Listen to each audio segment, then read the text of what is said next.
Navigating a toxic work environment can feel like walking through a minefield, but maintaining your self-respect is not only possible, it's essential. Understanding the psychology behind workplace dynamics can give you the tools you need to protect your well-being.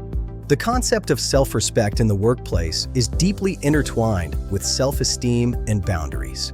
Self-respect is about recognizing your inherent worth and refusing to compromise your values, even when external circumstances are challenging.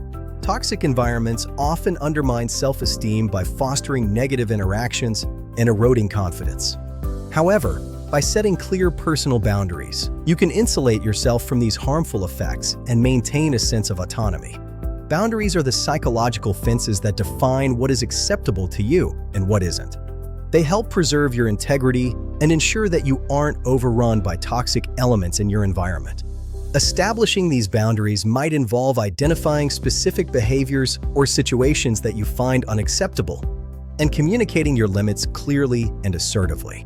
By doing so, you can create a buffer that protects your self-respect, even in the most challenging circumstances. Imagine a scenario where you work in an office where a particular manager frequently uses harsh criticism as a management tool.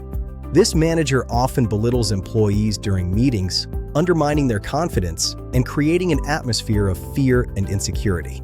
You notice that this behavior is starting to affect your self-esteem and your performance at work. Recognizing the pattern, you decide to take action to protect your self-respect.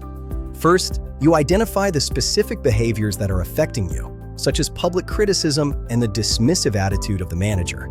You then decide to have a private conversation with the manager to address these issues. In this meeting, you calmly express how the criticism impacts your work and suggest a more constructive way to receive feedback. By doing this, you reinforce your boundaries and demonstrate that you value respectful communication. Despite the risk of confrontation, this approach can lead to a positive change, not just for you, but potentially for your colleagues as well. By setting a precedent for respectful interaction, you contribute to a healthier work environment. In toxic environments, maintaining self-respect requires courage and a strategic approach to boundary setting. It's important to regularly assess your work situation and reflect on whether it aligns with your values and professional goals. If boundaries continue to be violated, it might be necessary to consider more significant changes, like seeking support from HR or exploring new job opportunities. Ultimately, preserving self-respect is about valuing yourself enough to stand up for your dignity. You empower yourself to not only survive, but thrive. Thank you, and please subscribe to the channel.